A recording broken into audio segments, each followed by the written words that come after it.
to Retirement Benefits Authority (RBA), the current pension coverage of the working age between 15 to 64 years in Kenya is at 26%. This means that 74% of Kenyans are not enrolled in any pension scheme. Therefore, majority of Kenyans across all age groups are poor savers.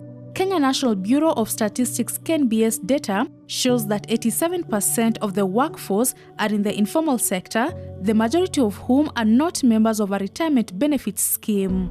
Now, experts estimate that a retired person requires up to 60% of their former salary per month to maintain their living standards. However, majority of Kenyans will have to hustle for the rest of their lives to support their lifestyles because they lack a pension plan. Nataka kukua nayo nikishaacha kazi ya kupodoa, maisha ya kuzunguka dunia. Nataka kutembea, nijue kila mahali, nione kila kitu. Like most people, personally I would like to have a beautiful life, a stable life, a life that even if I not be maybe going to job, but I can still cater for my needs. Of course, a luxurious life.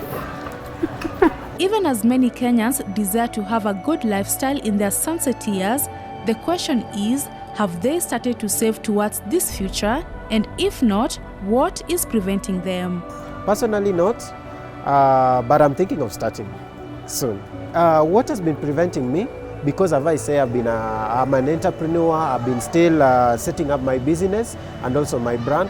And you find all the energy I've been putting onto establishing this business so that I can have at least a muscle to stand.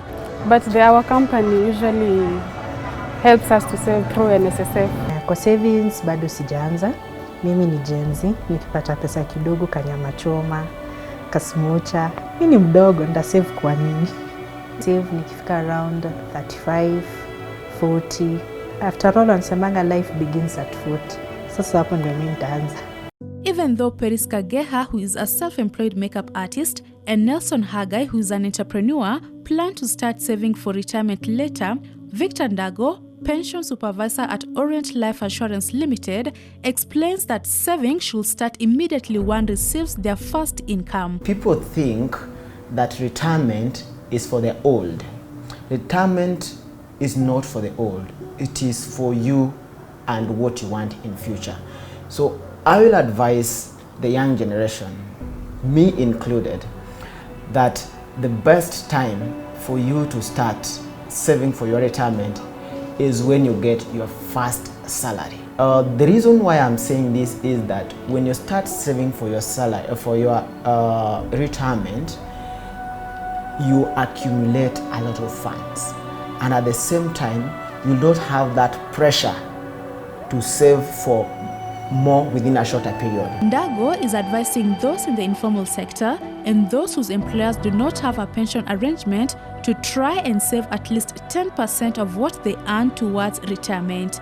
Not all employers have pension arrangement apart from NSSF, which is compulsory for any person who is employed.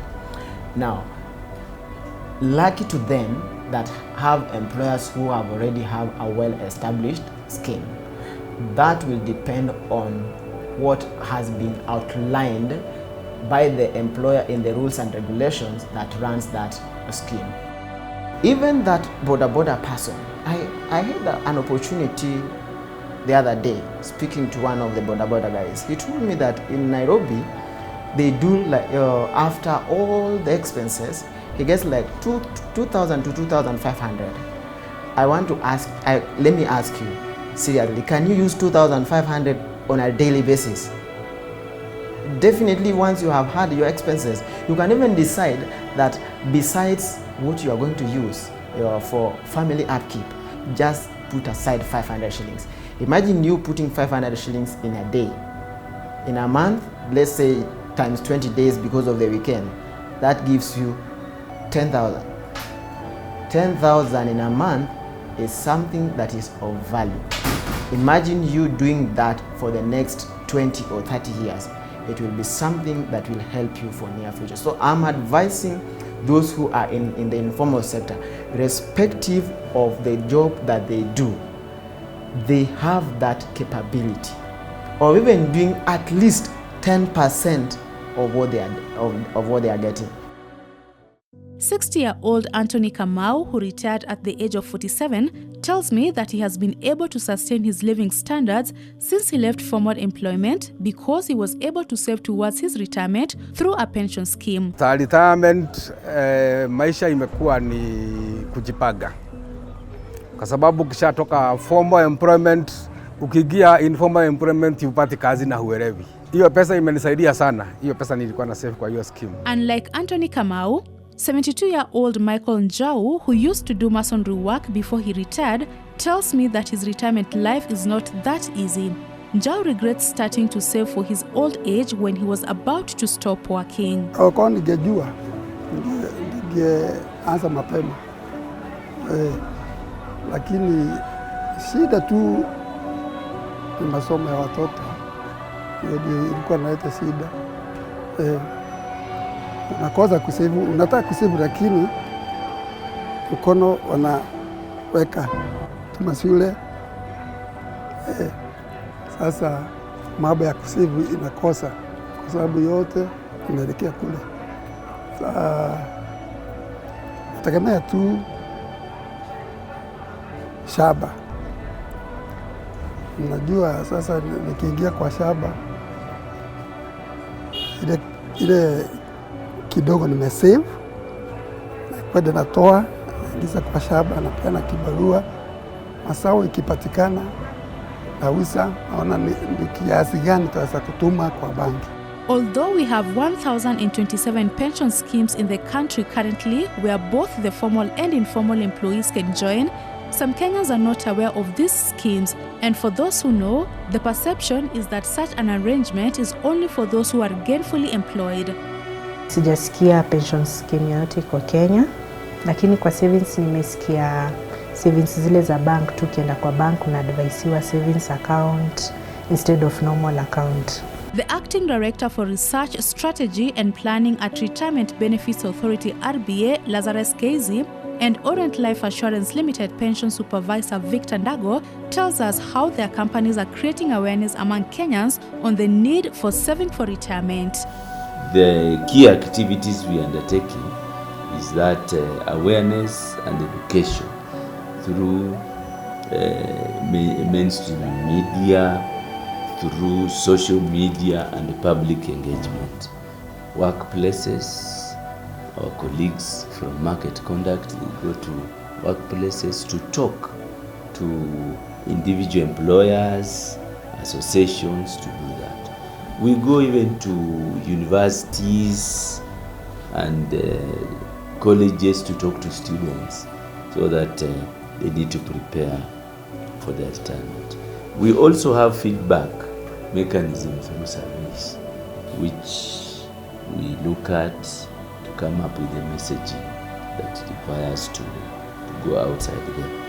Then we have regular reporting on the industry statistics. We've gone to different TV stations to make sure that our viewers, and even to the radio stations to make sure that our viewers, the people, listen to this information. At the same time, we have a website that people can reach us out, reach to us, and they can also get that information. Keizi outlines the retirement plans that exists in Kenya. Schemes that exist, we have 3. Number 1, we have occupational retirement benefits schemes. These ones are established by employers. Then we have individual retirement benefit schemes. These ones are really established by insurance firms and or any other person who establishes it for that purpose of business. Then we have the statutory scheme, which is NSSF. And the NSSF, within NSSF, we have other schemes which are individual. But allow me to tell you this. In the occupation, we have an emergency of umbrella schemes where several employers are joining certain schemes. They come together, amalgamate into one. We call them umbrella schemes. These schemes, in most cases, they are administered by one administrator. One of the reasons why Kenyans shy away from saving for pension is that their money could get lost should they not reach the retirement age. Lazarus KZ explains what happens in such circumstances. According to our regulation, each contributing member is supposed to elect beneficiaries. So when you elect beneficiaries, those beneficiaries are the ones that will be conducted and they'll be given your money. The other element, again, you need to know if for example, you have saved and your beneficiaries who are close to you, the next of kins, by the time the other legal matters will be going, trustees will pay you within the 30 days. They'll pay your beneficiaries within the 30 days, so long as you have done the nomination well. We have had cases where people are disregarding their next of kins and they nominate their girlfriends. Trustees have a role to ensure that the rightful beneficiary is picked through vetting. Apart from having enough money to maintain your lifestyle after retirement, the Acting Director for Research Strategy and Planning at RBA, Lazarus KZ, explains other benefits of joining a pension scheme. In your mattress, anytime you fall broke, or you are broke, or you've seen a good design of shoes or clothes, you want to take it to go and buy, saying I'll replace tomorrow. Now when you save through a scheme, we have those tax rebates where if you are working, the first 20,000 in your earning, you don't pay tax on it. The second thing, you are actually planning for your retirement. You know, those people who fail to plan, they are a planning failure. The money grows. There's that compounding effect. You know, interest will add on the principal and the money grows. By the time you are retiring, you will retire with a good amount of money. For future benefits, Kenyans, especially the young generation, ought to begin now to save and plan for their old age, lest time catches up with them. Early preparation will help avert a future pressure that can leave one poor or desperate over financial stability. If you are using your youth by consuming everything that you get, you will cry in old age. You will even try to cry, you will cry to the children, and you will be futile. Hakuna usaidizi. Retirement is inevitable, and at one point in time, you will have to get out of active work and you now go and retire. At the point you retire, you need funds to cushion you for the future as long as you live. For Hope TV, Okay, thank you so much. Thank you so much. I'm Alice Diana.